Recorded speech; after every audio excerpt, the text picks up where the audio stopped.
What's up, everybody? Couch Mills here, coming at you with a brand new Valorant video, and oh boy, we finally are getting YORU changes. It's about time, and I am so freaking excited. So we're gonna waste no more time and jump right in, but go to the GameLeap website right now for in-depth tips, tricks, VODs, and we're gonna be doing some high-quality breakdowns of new YORU. So if you want to learn how to play them at a high level, you gotta go check it out right now. But without further ado, let's jump to the video. Now, they start off with this saying, hey, they're going to be upfront about where YORU is at and where he's headed. But before they dig into that, they really want to break down their thought process going forward with the YORU update. Now, as far as the design goes, the first question is, what's changing? And they said, quote, I'm not usually constrained to 280 characters when talking about YORU, so I'm excited to use infinite space to talk about what we've been cooking. As John mentioned, we were floored by the excitement of YORU and our vision for what he could offer to the roster, but felt that there were some gaps we needed to address. Your feedback along with the gameplay from those of you who tried to make YORU work has sparked a vision we were hoping to ignite. YORU will become a master of deception through an increased output of disinformation from round to round. Now, what does that mean? We've learned that in addition to our duelists needing to offer something unique to the field, they also need to have a strong baseline value that any team at any round can rely on in order to maintain strong viability on any team composition. YORU's payoff dream plays seem to only happen after rounds of conditioning the enemy, which can leave him ineffective for longer than we'd like. In short, the aim for YORU is to have better tools to trick opponents, a stronger baseline value across his kit, and higher impact per round. But what does that actually look like? Please consider everything below a work in progress and not the final change notes. Now, this is actually really interesting, talking about just design in general when it comes to designing a DPS or a duelist character, and it honestly gives us a lot of insight into how they are going to make future characters. So I'm going to make an entirely separate video breaking down their big concepts here involving what a duelist needs to offer on the battlefield.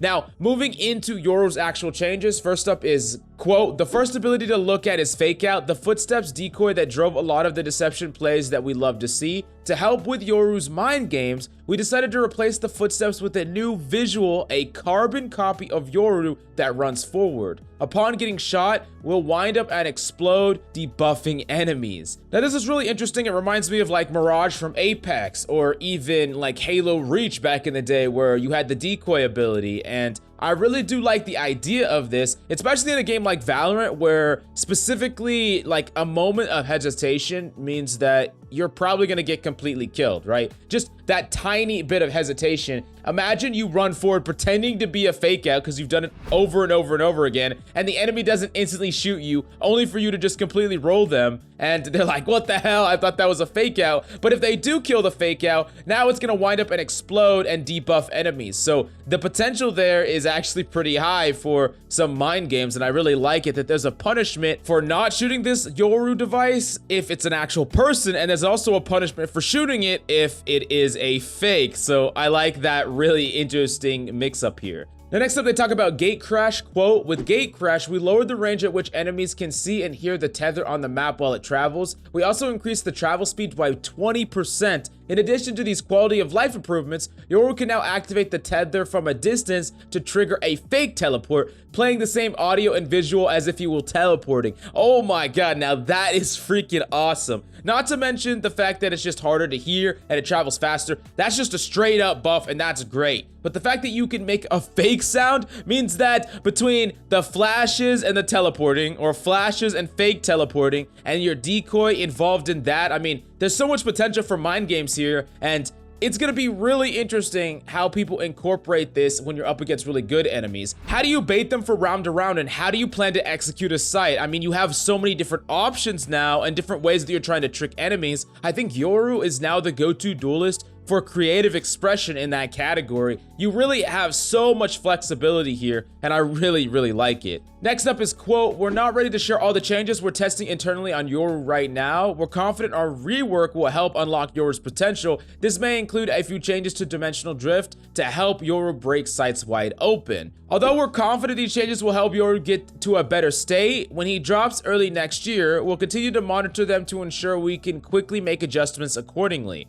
I know you've been waiting, but we hope you end up having as much fun as we've had with YORU, and I'm stoked to see everything you can teach us about YORU and his fresh gear. Thank you for sticking with us through this journey. We hope this visibility helps bridge the gap between now and when he relaunches. We'll post probably just one of these YORU specials before his rework drops early next year. In that article, expect to see art updates that go to support these changes. Now, before we talk about the changes as a whole in regards to the meta, let's actually talk about just Riot getting the YORU changes done. It's been a long time in the workings, but I am really excited about what they ended up on. I do think this sets a really good precedent for actually reworking abilities, and the fact that the Mirage/Decoy thing is going to be a almost complete rework of an ability, but with an added on layer of the old ability. Like, it's not something that was built from the ground up. It's something where they took an existing idea and just amplified it and changed it fundamentally so that it would play out differently in game. And I really like that change, if I'm being honest. It basically makes it so people that played YORU before just have more unique ways to use that ability and utilize it.